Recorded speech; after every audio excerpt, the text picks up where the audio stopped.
diante de Ló. E Ló, ele vai nos ensinar com isso acerca do que ele vai fazer. Os anjos vêm para poder destruir a cidade. E Ló vai se prostrar diante desses homens. A primeira coisa que nós devemos entender para que o juízo não chegue tanto na minha vida como na sua vida, e entendermos que o juízo de Deus, ele vai vir. É necessário vir.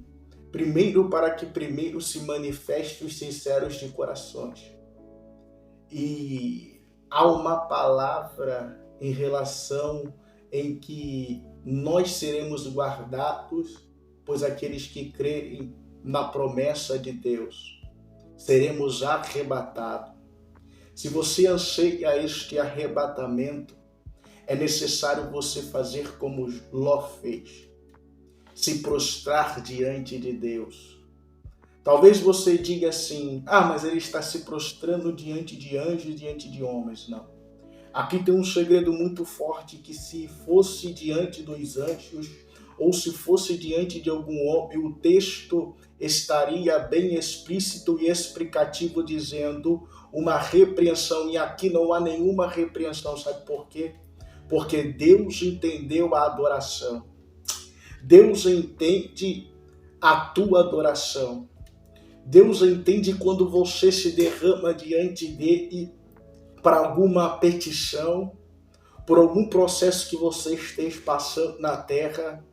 Deus, ele sabe de todas as coisas. Deus, ele sabe quando você se prostra, quando você é orgulhoso. Deus, ele sabe quando você vai se enaltecer ou quando você está fazendo simplesmente por causa dos homens. Não. Ninguém engana Deus. A Bíblia fala que os olhos do Senhor é como chama de fogo. A Bíblia vai dizer que Deus, ele contempla tanto os bons como os injustos também. Pode ficar tranquilo que nada passa despercebido diante de Deus.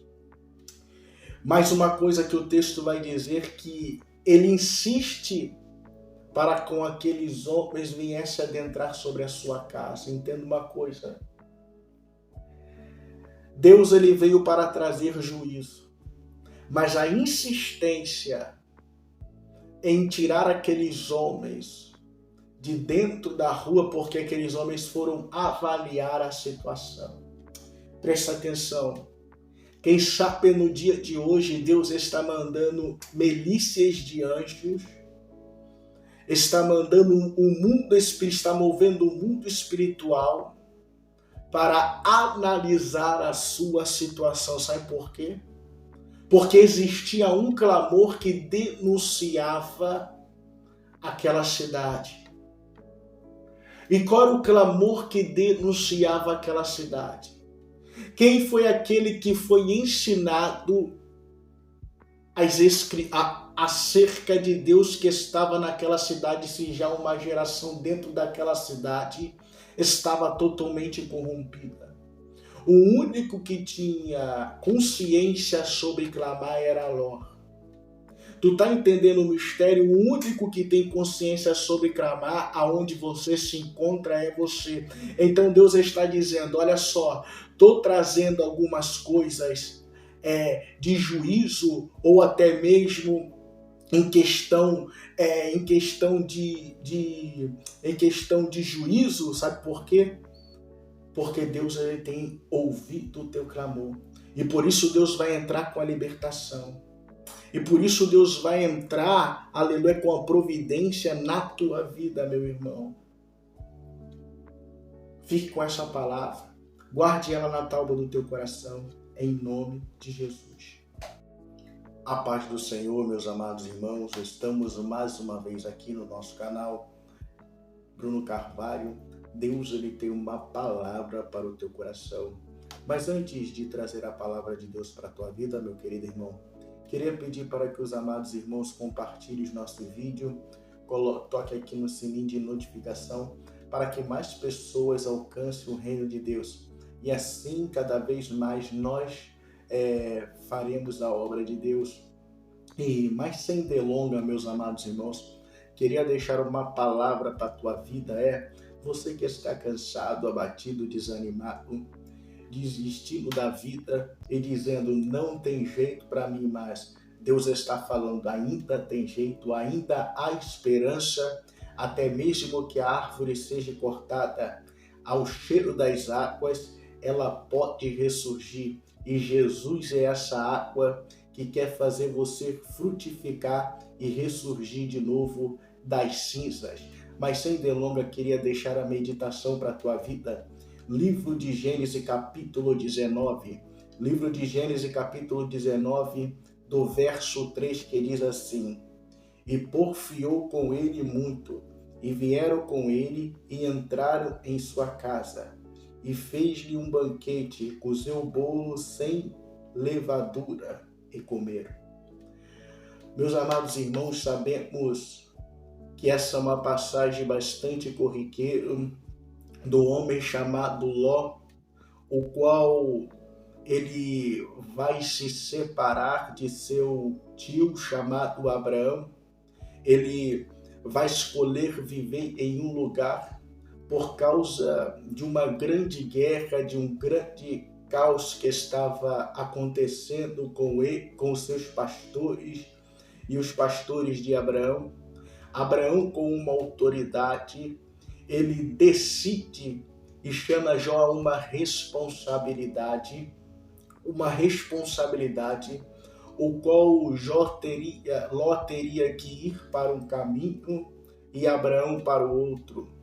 E o mais interessante que a Bíblia vai dizer é que Ló, ele vai enxergar a cidade que agora ele mora como o jardim do Senhor. Isso é muito interessante, porque da onde que Ló ele aprende que a terra de Sodoma, a terra o qual ele vai habitar, é semelhante ao jardim do Senhor, o qual é o Éden. A única explicação para isso era que Abraão ensinou, porque Abraão foi quem teve primeiro contato com Deus. E Abraão ele vai passar esse discernimento e esta visão para Ló. Só que aqui está a chave da questão. Como que muitas das vezes nós recebemos aquilo que Deus tem passado para mim e para você? Como que nós temos recebido e ouvido a mensagem de Deus? E qual a aplicação que isso pode determinar tanto na minha vida e na sua vida? Bem sabemos que o Éden, ele não tem comparação com nada que existe diante nesta terra. Esse é o primeiro ponto. E o segundo ponto que a Bíblia nos explica, que o nome de Ló, ele tem referência como véu. O que está acontecendo na vida de Ló? Ló, ele até entende as coisas. Ló, ele até entende a visão.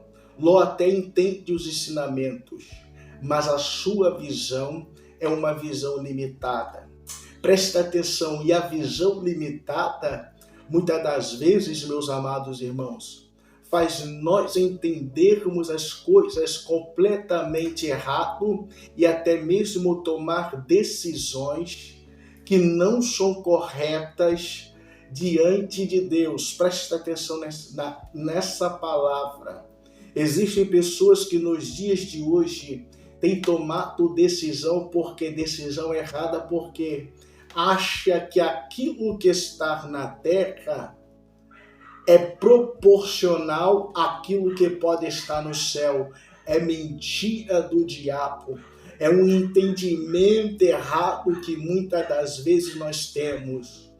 A terra nunca vai ser comparada e nem semelhante a nada que existe nos céus ou naquilo que Deus ele tem reservado para mim e para você. é uma mentira de Satanás. Muitas das vezes é a falta do nosso entendimento pela nossa visão ser limitada. Mas Deus está falando que no dia de hoje, Deus ele vai arrancar este véu da tua vida. Da mesma forma como o véu do santuário foi rasgado, quando Jesus desceu, quando Jesus padeceu e foi aos altos céus, hoje Deus ele rasga este véu diante dos teus olhos, para que você possa contemplar a verdade, meu irmão que está aí do outro lado. A Bíblia diz que Deus ele não quer ninguém enganado. Então, a partir de hoje, Deus irá passar o colírio dele, que vai ser o santo sangue de Jesus, que vai adentrar sobre os teus olhos e vai fazer você enxergar não mais com véu, mas enxergar o mundo espiritual, enxergar aquilo que Deus quer corretamente, vai ter entendimento também da parte de Deus e discernimento. Uma outra questão que a Bíblia ela vai relatar é sobre quando ele estava em Sodoma. Presta atenção, a cidade de Sodoma e Gomorra era uma cidade que as pessoas que estavam lá dentro faziam leis e tinham atitudes que desagradavam a Deus. Uma das atitudes que aquela cidade, que aquelas pessoas faziam eram de quando existia um pobre, pegar o dinheiro do pobre, colocar nome na moeda, entregar para o pobre. E cada um dava diante do pobre aquele dinheiro. E quando era para o pobre comprar, sabe o que eles faziam? Ninguém vendia para o pobre. E o pobre morria de fome. Olha quanta maldade existia naquele tempo já. Isso é uma atitude de pessoas perversas. Quando o pobre morria, cada um que deu a moeda que estava com o seu nome gravado, eles tomavam de volta. Isso são os ensinamentos que os sábios judeus, eles falam sobre Sodoma e Gomorra. Então, quando nós nos atentamos para esse ensinamento, nós vamos ver que era uma das coisas repugnantes que desagradava a Deus naquela época. E quando nós olhamos isso, nós vemos quantas coisas ruins têm acontecido. Isso é um dos fatos para que Deus olhasse lá de cima e se entristecesse com aquela cidade, mas ele via que não haveria arrependimento, é aonde que ele vai trazer o juízo. Não é diferente nos dias de hoje. Deus irá trazer um juízo sobre a face da terra. Deus irá trazer um juízo e Deus ele vai resgatar aquele que verdadeiramente estiver em um posicionamento com Deus. Por isso que hoje Deus tem levantado diversos milhares e milhares de homens e mulheres de Deus e jovens para poder pregar a palavra, seja dentro das igrejas, seja nas vielas, seja nas redes sociais. Deus tem levantado um exército de homens. E talvez tu fale em teu coração, mas muitos querem visibilidade, muitos querem a fama. Eu faço da palavra do apóstolo Paulo, seja por vanglória, seja por fama, eu quero é que pregue a palavra. Ele vai se resolver com Deus, mas naquele grande dia, o importante é a sua alma e sua vida ser alcançada pela palavra e esteja no reino de Deus para todo sempre. Entendeu, meu querido irmão? Deus ele tem algo precioso contigo.